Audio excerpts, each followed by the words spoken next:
Good morning बच्चों, कैसे हो आप लोग।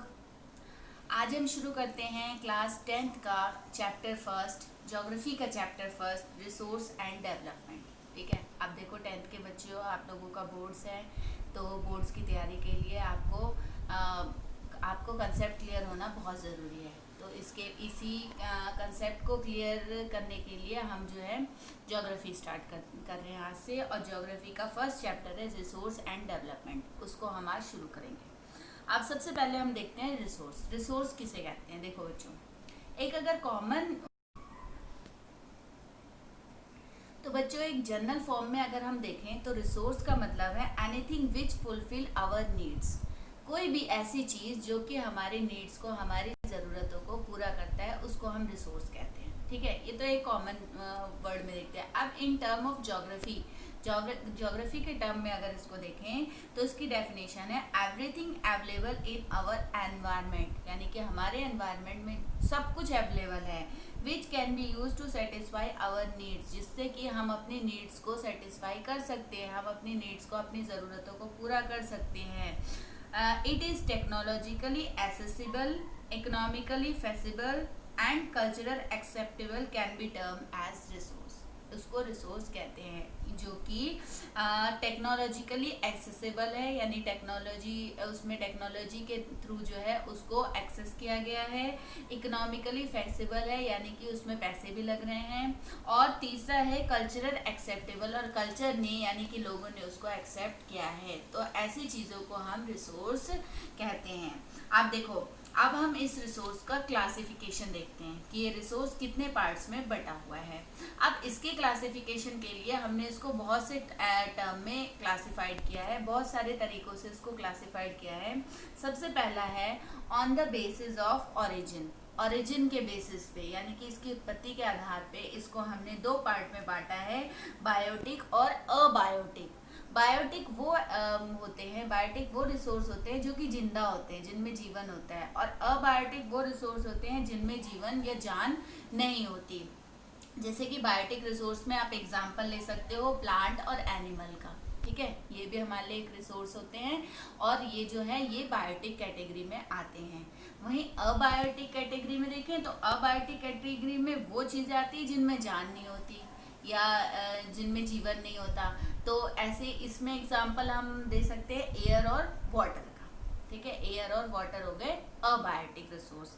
उसके बाद दूसरा हम देखते हैं on the basis of exhaustibility. Exhaustibility के बेसिस पे अगर हम देखें तो इसको दो पार्ट्स में बांटा गया है, रिन्यूएबल और नॉन रिन्यूएबल। ठीक है, रिन्यूएबल मतलब कि जो कि रिन्यू होते हैं, बार बार जितना हम यूज़ करते हैं उतना वो बढ़ते जाते हैं, मतलब कि वो बार बार उसको हम यूज़ कर सकते हैं। और नॉन रिन्यूएबल वो होते हैं जिनको हमने एक बार यूज़ कर लिया तो वो ख़त्म हो गए, वो ख़त्म होते जाते हैं, उनका हमारे पास स्टॉक जो है वो एक लिमिट में होता है। तो रिन्यूएबल रिसोर्स में हम, जैसे रिन्यूएबल रिसोर्स में एग्जांपल ले सकते हैं वाटर का, और नॉन रिन्यूएबल रिसोर्स में एग्जांपल ले सकते हैं हम कोल का, क्योंकि कोल जो है, कोल क्या है, हमें माइन से मिलता है। उसके बाद तीसरा जो क्लासिफिकेशन है वो है बच्चों on the basis of ownership. Ownership के बेसिस पे हमने इसको चार कैटेगरी में बांटा है। सबसे पहला है इंडिविजुअल। इंडिविजुअल में क्या होता है, ओन बाय इंडिविजुअल, वो रिसोर्स जो कि जिसकी जो मालिक है वो कोई इंडिविजुअल है, कोई एक पर्टिकुलर आदमी है। जैसे कि आपका घर भी आपके लिए एक रिसोर्स है, और उसका जो मालिक है यानी कि आप जो हो, तो आप जो हो वो इंडिविजुअल, इसमें इंडिविजुअल बेसिस पे आते हो। दूसरा है कम्युनिटी। कम्युनिटी रिसोर्स में क्या होता है कि कम्युनिटी रिसोर्स में ऐसा रिसोर्स जो कि एक कम्युनिटी द्वारा चलाए जाते हैं, या जिसके ओनर जो होते हैं वो एक कम्युनिटी होती है। जैसे कि कॉलोनी का पार्क हो गया, कॉलोनी है, एक कॉलोनी है, कॉलोनी का पार्क है, इस टाइप की चीज़ें जो है ये सारी कम्युनिटी रिसोर्स में आती है। तीसरा है कंट्री रिसोर्स। अब कंट्री रिसोर्स में क्या आती है, जिसमें नेशनल रिसोर्स, यानी कि पूरी कंट्री का जो रिसोर्स वो है, पूरी कंट्री उसकी मालिक है, पूरी कंट्री उसकी ओनर है। जैसे कि टेरिटरी ऑफ कंट्री, यानी कि हमारी जो कंट्री है वो पूरे कंट्री से संबंधित जो जितने भी रिसोर्स हैं वो सारे इस कैटेगरी में आते हैं। नेक्स्ट है इंटरनेशनल रिसोर्स। इंटरनेशनल रिसोर्स बच्चों देखो वो रिसोर्स होते हैं जो कि एक देश से दूसरे देश तक जाते हैं। जैसे जैसे कि इंटरनेशनल वाटर हम कह सकते हैं। अब पानी है, हिमालय से निकल रहा है, कहाँ जा रहा है वो? पाकिस्तान में भी जा रहा है, कहाँ जा रहा है वो? बांग्लादेश में भी जा रहा है और चाइना में भी जा रहा है, तो और इंडिया में भी आ रहा है। तो ऐसे रिसोर्सेज को हम इंटरनेशनल रिसोर्स की कैटेगरी में डालते हैं। तो ये तो हो गए बच्चों on the basis of ownership में।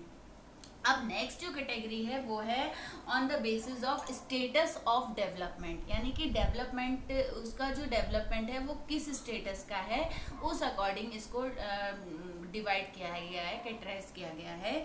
इसमें फर्स्ट है पोटेंशियल रिसोर्स। पोटेंशियल, इनको हमने तीन पार्ट्स में बांट रखा है, तीन टर्म्स के आधार पे इनको हमने देख रखा है। फर्स्ट है पोटेंशियल रिसोर्स। पोटेंशियल रिसोर्स जो है इसमें अवेलेबिलिटी ऑफ टेक्नोलॉजी है, क्योंकि पोटेंशियल रिसोर्सेज में, पोटेंशियल रिसोर्सेज वो रिसोर्स होते हैं जो जिनके पास टेक्नोलॉजी तो है, ठीक है, और उनको यूज करने की इच्छा भी है, लेकिन क्या हम उनको यूज कर पा रहे हैं? नहीं। जो पोटेंशियल रिसोर्स होते हैं उनको प्रॉपर यूज नहीं कर पा रहे हैं। जैसे कि आप देखो, एक एग्जांपल इसमें दूंगी मैं। गुजरात और राजस्थान जो है वहाँ पे सोलर विंड एनर्जी बहुत मात्रा में है, लेकिन क्या ये सोलर विंड एनर्जी हमारे पूरा देश हमारा यूज कर पा रहा है? नहीं कर पा रहा है। हम उसमें टेक्नोलॉजी भी लगा रहे हैं, हमारी इच्छा भी है, बट हम उसको कर नहीं पा रहे हैं। ऐसे ही दूसरा डेवलपमेंट है, दूसरा जो स्टेटस है वो है डेवलपमेंट के आधार पे। अब डेवलपमेंट के आधार पे हमारे पास टेक्नोलॉजी भी है, हमें यूज करने की इच्छा भी है, और हम जो है उसको कर भी पा रहे हैं। जैसे कि एग्जांपल है पेट्रोलियम जो है, पेट्रोलियम में हम पूरी टेक्नोलॉजी लगा के उसको यूज भी कर पा रहे हैं और हमारी इच्छा भी है।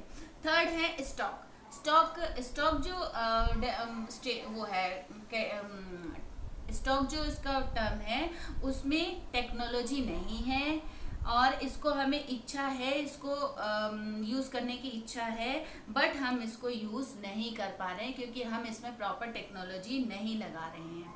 उसके बाद है रिजर्व में हम टेक्नोलॉजी तो लगा रहे हैं, लेकिन हमारे इसको यूज करने की इच्छा भी है, लेकिन ये हमारे फ्यूचर के लिए सेव रहता है। जैसे कि डैम्स, वाटर इन डैम्स पे हम वाटर बना रहे हैं, उनको यूज भी कर रहे हैं और इनको फ्यूचर के लिए भी सेव करके रख रहे हैं। तो ये तो थे बच्चे आपके types of development, types of resource के टाइप्स। अब इसके बाद एक और इम्पोर्टेंट डेवलपमेंट आता है सस्टेनेबल डेवलपमेंट। देखो, सस्टेनेबल डेवलपमेंट आपकी बुक में छोटा सा दे रखा है, लेकिन इसके ऊपर क्वेश्चंस आता रहता है। सस्टेनेबल डेवलपमेंट क्या है?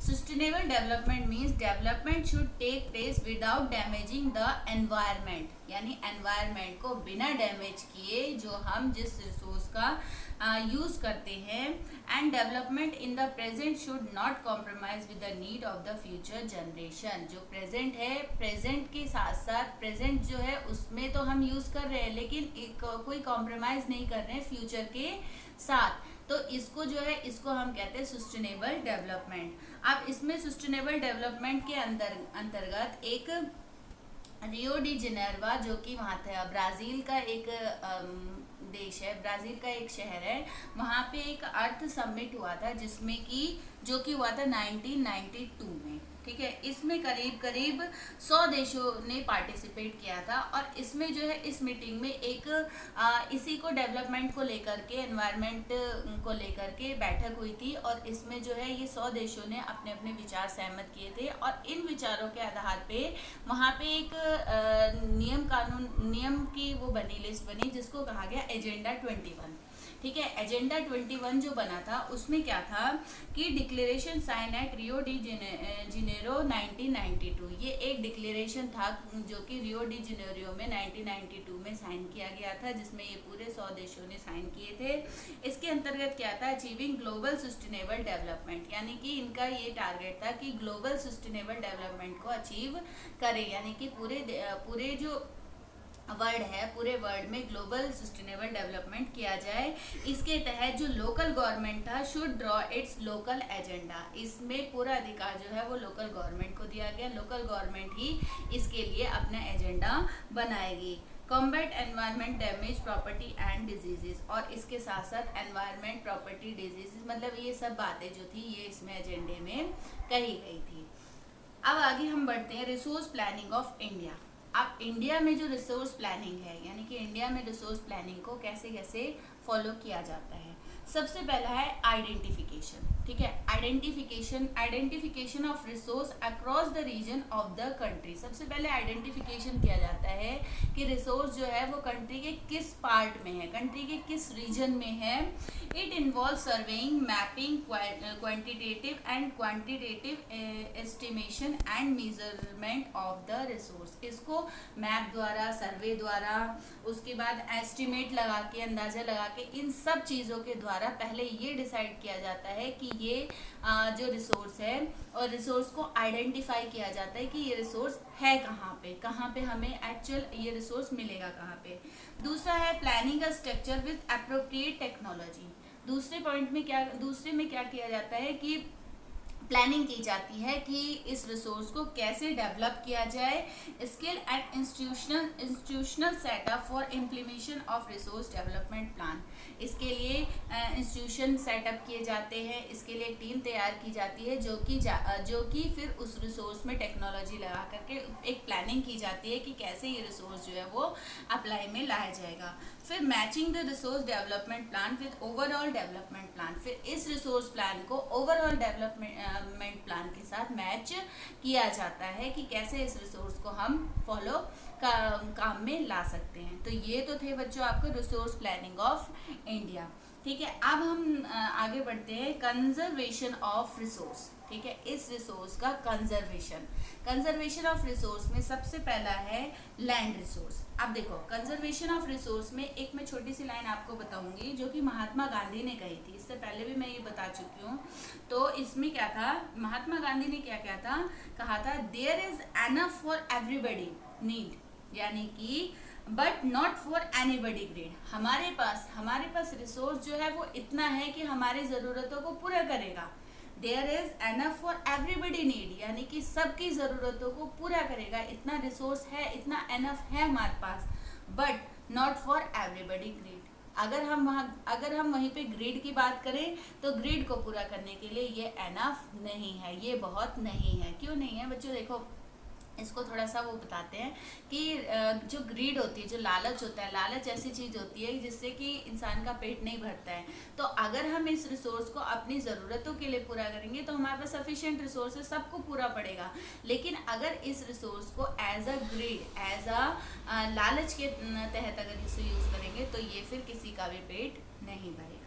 अब इसी के तहत हम देखते हैं सबसे पहले लैंड रिसोर्स, ठीक है। लैंड रिसोर्स में देखते हैं लैंड रिसोर्स। अब देखो जहां हम पूरे इंडिया की बात करते हैं वहां पे आप देखो मैप में भी आपको दिखाई देगा, इंडिया में 30% जो इंडिया का पार्ट है वहां पे माउंटेन है, यानी कि पहाड़ है। 30% पार्ट में जो है वो पहाड़ है, वहीं पे 43% पार्ट जो है वहाँ पे प्लेन्स हैं, यहाँ पे जो है खेती हो सकती है, और 27% पार्ट जो है वो प्लेट्यूज है।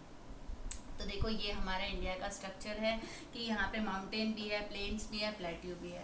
और अगर हम अब इसको हम देखिए लैंड यूटिलाइजेशन, कि हम लैंड, हमारी जो ज़मीन है उसको हम कितना यूटिलाइज करते हैं, तो हमारे लैंड में क्या है, हमारे लैंड में जंगल भी है, फॉरेस्ट भी है। उसके land not available for cultivation, बहुत सारे ऐसे लैंड है जहाँ जो कि कल्टीवेशन के लिए यूज़फुल नहीं है, जैसे कि बैरन एंड वेस्ट लैंड, जो बंजर ज़मीन है या वेस्ट ज़मीन है जहाँ पे कल्टीवेशन नहीं होता। Land put to non agriculture use, road building, मतलब बहुत सारी ऐसी लैंड है जहाँ पे एग्रीकल्चर नहीं हो सकता, रोड बिल्डिंग्स, जहाँ पे बिल्डिंग्स वगैरह बन गया। कुछ ज़मीन तो ऐसी जो बंजर है या जो वेस्ट है, और कुछ ज़मीन ऐसी है जहाँ पे बिल्डिंग्स बन गई है, रोड्स बन गए, तो वो भी एग्रीकल्चर के लिए यूज़ नहीं है। उसके बाद है अदर कल्टिवेटेड लैंड, कुछ ऐसे लैंड जहाँ पे कल्टीवेशन नहीं होता, जैसे कि पैश्योर एंड ग्राजिंग लैंड, ग्राजिंग करने के लिए, पैश्योर करने के लिए लैंड कुछ छोड़ा हुआ है। Land under miscellaneous tree crop, जहाँ पे मिसलीनियस ट्री क्रॉप जो है अपने आप पेड़ पौधे जो है उग गए हैं। उसके बाद नेक्स्ट टाइप है फैलो लैंड। फैलो लैंड कौन से होते हैं? करंट फैलो, जो कि एक या एक साल से कम के अंदर के होते हैं। अदर देन करंट फैलो में एक और 5 साल के बीच के लैंड होते हैं। उसके बाद नेक्स्ट है नेट सोन एरिया, मतलब कि मिला जुला के अगर हम देखें तो बहुत कम जमीन हमारे पास बचती है जो कि लैंड को एग्रीकल्चर के लिए यूज होती है। अब आगे है लैंड डिग्रेडेशन। अब देखो बच्चों, लैंड तो मैंने आपको बता दिया, लेकिन लैंड डिग्रेडेशन में जो है हमारी लैंड जो है कैसे वो यूजफुल नहीं है हमारे लिए। हम उसको क्या कर रहे हैं, हम उसको दिन से दिन हम उसको खराब करते जा रहे हैं। कैसे खराब करते जा रहे हैं? The decrease in the quality of land due to human and natural activities. ठीक है, जो लैंड की क्वालिटी है, लैंड की जो एग्रीकल्चर करने की जो क्वालिटी है, उस क्वालिटी को ह्यूमंस यानी कि हम और आप लोग और नेचुरल तरीके से भी ये जो चीज़ है, ये लैंड की क्वालिटी जो है वो खराब हो रही है, which make it unfit for cultivation is known as degradation. जिसके कारण क्या होता है, कल्टीवेशन के लिए वो लैंड फिट नहीं होती है और इसी को डिग्रेडेशन कहते हैं। अब देखो ये डिग्रेडेशन क्यों होता है, लैंड डिग्रेडेशन के क्या कारण हैं? सबसे पहले है ओवर ग्रासिंग। ओवर ग्रासिंग में आप देखते हो, अब जैसे हम अपने जानवरों को या गांव में ज़्यादातर जानवरों को ले जाते हैं ग्रासिंग के लिए, और वो लोग क्या करते हैं, वो छोड़ देते हैं। तो अब जानवर जो है उसको नहीं पता है कि मुझे पौधे का ऊपरी पार्ट खाना है, वो उसको पूरा जड़ से भी ख़त्म कर देता है, जड़ से भी खींच के खा लेता है। कुछ में क्या होता है, उसमें जो है लैंड की जो क्वालिटी है, लैंड की जो सॉइल की अपर लेयर होती है वो हट जाती है, जिससे कि लैंड की क्वालिटी जो है वो खराब हो जाती है। नेक्स्ट है ओवर ग्रासिंग। ओवर ग्रासिंग में क्या होता है बच्चों कि ओवर इरिगेशन में क्या होता है, जब हम क्या करते हैं, ज़्यादा पानी डाल देते हैं खेतों में या ज़्यादा पानी लैंड पे डाल देते हैं, तो क्या होता है, लैंड की जो सॉइल की जो ऊपरी परत होती है वो ख़त्म हो जाती है। ज़्यादा इरिगेशन करने से भी लैंड की क्वालिटी जो है वो ख़राब होती है। Waste from industries cause land and water pollution. और जो थर्ड पॉइंट है कि जो इंडस्ट्रीज से जो वेस्टेज निकल रहा है बच्चों, वो वेस्टेज जो है वो वेस्ट भी पानी की, लैंड की और पानी की क्वालिटी को खराब करता है, लैंड और वाटर पॉल्यूशन ही करता है। नेक्स्ट है बच्चों deforestation and over burning at mining site causes severe land degradation. अब देखो डिफॉरेस्टेशन यानी कि जंगलों को काटना। आप देख रहे हो, आप दिन से दिन पेड़ पौधे जो है कटते जा रहे हैं। अब हम अपने एरिया की बात ले लें तो हमारे एरिया में आज से कई साल पहले बहुत हरियाली थी, बहुत सारे पेड़ पौधे थे, लेकिन आज क्या है, आज वो पेड़ पौधे जो है वो कटते जा रहे हैं, उनकी जगह बिल्डिंग्स बनते जा रहे हैं, मॉल्स बनते जा रहे हैं, शॉप्स बनते जा रहे हैं, रोड्स बनते जा रहे हैं। तो क्या होता है, ये जो डिफॉरेस्टेशन है, डिफॉरेस्टेशन जो है ये भी इसका लैंड डिग्रेडेशन का मेन कारण है। इसके बाद जो जंगलों को जला करके माइनिंग साइट्स बनाई जा रही है। माइनिंग साइट्स बनाने के कारण भी जंगल जो है वो खत्म हो रहे हैं। उसके बाद है mineral processing like grinding of limestone for cement industry and soap stone for ceramic industry generates huge amount of dust when it settle down on the land. It prevent the process of infiltration of water into soil.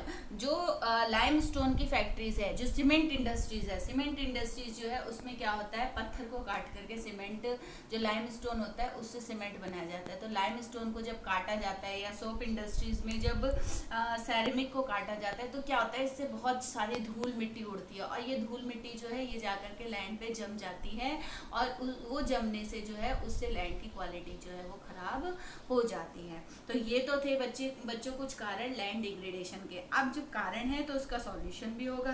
अब इसके solution देखो क्या है। सबसे पहला है afforestation. Afforestation में क्या करना है कि हमें ज़्यादा से ज़्यादा पेड़ पौधे लगाने। देखते हो आप, सरकार जो है वो समय समय पे सर्वे करती रहती है, समय समय पे चलाती रहती है, मुहिम चलाती रहती है कि पेड़ पौधे लगाओ, पेड़ पौधे लगाओ। तो वो क्यों लगा रहे हैं, उससे लैंड डिग्रेडेशन की प्रॉब्लम जो है वो कहीं ना कहीं कम हो जाएगी। नेक्स्ट है proper management of grazing. Proper management of grazing में क्या है कि जो जानवर हैं वो ग्राजिंग के लिए जो छोड़ दिए जाते हैं उनका प्रॉपर मैनेजमेंट किया जाए, उनको ऐसे ही नहीं छोड़ा जाए, उनको तरीके से उनका ग्राजिंग किया जाए। उसके बाद है proper discharge and disposal of industrial waste. Industrial waste जो है उसको भी प्रॉपर तरीके से सही ढंग से उसको डिस्चार्ज किया जाए, ऐसे ही कहीं भी नहीं फेंका जाए।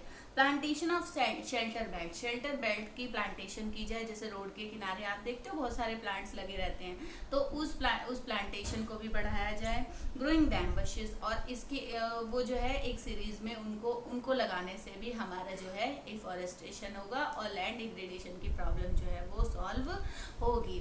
तो ये तो बच्चों आपका था लैंड डिग्रेडेशन।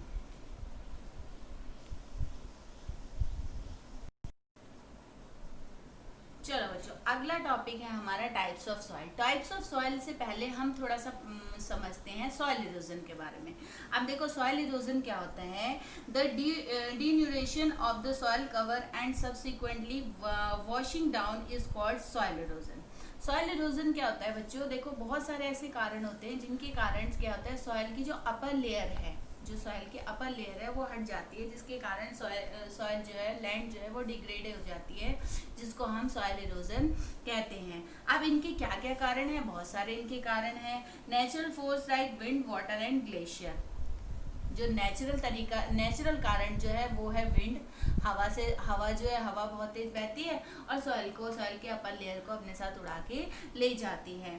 वाटर, पानी बहता है, पानी भी अपने साथ अपर लेयर को उड़ा के ले जाता है। और उसके बाद ग्लेशियर से नदियां बहती हैं, ग्लेशियर से पानी बहता है और वो पानी भी ले जाता है। इसके अलावा बहुत सारे अदर कारण भी है, ये तो नेचुरल कारण थे। इसके अलावा अदर कारण जो अदर कॉजेज जो है वो क्या है, डिफॉरेस्टेशन। अभी मैंने बताया पेड़ पौधों को काटेंगे तो पेड़ पौधे जो होते हैं बच्चों, देखो पेड़ पौधों की जो जड़ें होती हैं वो सॉइल को पकड़ के रखती हैं, वो सॉइल को मतलब सॉइल इरोजन नहीं होने देती। आप जितने हम जंगल काटेंगे, जितने पेड़ पौधे काटेंगे, नेचुरल सी बात है सॉइल इरोजन उतना ही होगा। दूसरा है ओवरग्राजिंग। ओवरग्राजिंग जो है, ओवरग्राजिंग से भी सॉइल इरोजन होता है। कंस्ट्रक्शन हम जो है बिल्डिंग बनाते रहते हैं, बिल्डिंग खड़ी करते रहते हैं और वहाँ की मिट्टी जो है वो खोद के हम बिल्डिंग बनाते हैं, जिसके कारण भी सॉइल इरोजन होता है। माइनिंग जो है वो भी एक कारण है सॉइल इरोजन का। रॉन्ग फार्मिंग मेथड यानी कि खेती करने के गलत तरीके जो है वो भी एक सॉइल इरोजन का मेन कारण है। सही तरीके से खेती जो है, अगर हम सही तरीके से करेंगे तो खेती भी अच्छी होगी, फसल भी अच्छी होगी और हमारे पास हमारा फायदा ही फायदा होगा। अब ये तो थे, ये इसके कारण थे किसके, सॉइल इरोजन के। अब इसका सॉल्यूशन क्या है, देखो सबसे पहला सॉल्यूशन है कॉन्टर प्लगिंग। खेती करने का जो तरीका है वो सही होना चाहिए हमेशा। जैसे कई लोग होते हैं खेती करने के लिए लग तो जाते हैं लेकिन उनको तरीका ही नहीं पता होता है, तो उनको पहले नॉलेज होनी चाहिए कि खेती कैसे की जाती है। उसके बाद है एफॉरेस्टेशन, यानी कि पेड़ पौधे लगाने चाहिए। पेड़ पौधे जितने ज़्यादा से ज़्यादा लगाएंगे उतना ही सॉइल इरोजन जो है वो कम होगा। उसके बाद है टेरेस फार्मिंग। जैसे पहाड़ों पे देखते हो, पहाड़ों पे से पानी बहता रहता है तो वो भी अपने साथ वहाँ की सॉइल को इरोजन करता है। तो इसके लिए हमें पहाड़ों पे क्या करना चाहिए, टेरेस फार्मिंग जो है वो करनी चाहिए। उसके बाद grass, break the flow of wind. Grass जो है घास लगाने चाहिए। घास क्या करते हैं, पानी के बहाव को रोक देते हैं। तो इन चीज़ों से हम जो है सॉइल इरोजन को बचा सकते हैं। ठीक है, ये तो था सॉइल इरोजन। ठीक है, अब हम आगे पढ़ते हैं बच्चों टाइप्स ऑफ सॉइल। सॉइल कितने टाइप्स के होते हैं, देखो ये टॉपिक आपने छोटी क्लासों में भी पढ़ा होगा, 6, 7, 8 में भी पढ़ा होगा आपने टाइप्स ऑफ सॉइल। लेकिन यहाँ पे हम 10th में उसको एक लार्ज स्केल में पढ़ने जा रहे हैं, टाइप्स ऑफ सॉइल। सबसे पहला है एलुवियल सॉइल। देखो अब एलुवियल सॉइल क्या होता है, alluvial soil most wide spread cover entire northern plain. Northern plain के ज़्यादातर एरिया को ये कवर करता है। Parts of Gujarat and Rajasthan and eastern coastal plain. कहाँ ये, गुजरात के पार्ट में, राजस्थान के कुछ पार्ट्स में और ईस्टर्न कोस्टल प्लेन में भी ये जो है एलुवियल सॉइल पाई जाती है। ये सॉइल जो है ये बहुत ज़्यादा फर्टाइल होती है, यानी कि इसमें जो है खेती बहुत अच्छी होती है। Consist of potash, phosphoric acid and lime. इस सॉइल में ये जो है ये मेन इंग्रेडिएंट पाए जाते हैं, पोटाश, फॉस्फोरिक एसिड और लाइम। इसके बाद इस यहाँ पे जो एलुवियल सॉइल है उसमें क्या क्या उगाया जाता है, शुगर केन, व्हीट और अदर सेरेल क्रॉप्स जो है वो यहाँ पे उगाई जाती है। अब इसको जो है सॉइल को हमने दो पार्ट्स में बांट रखा है। सॉइल जो है, सॉइल के दो पार्ट्स होते हैं, भांगर और खादर। अब भांगर जो है वो क्या होती है, ओल्ड एलुवियल होती है, पुरानी एलुवियल होती है, और खादर जो है वो नई एलुवियल होती है। ये मैंने आपको 9th में पढ़ा रखा है।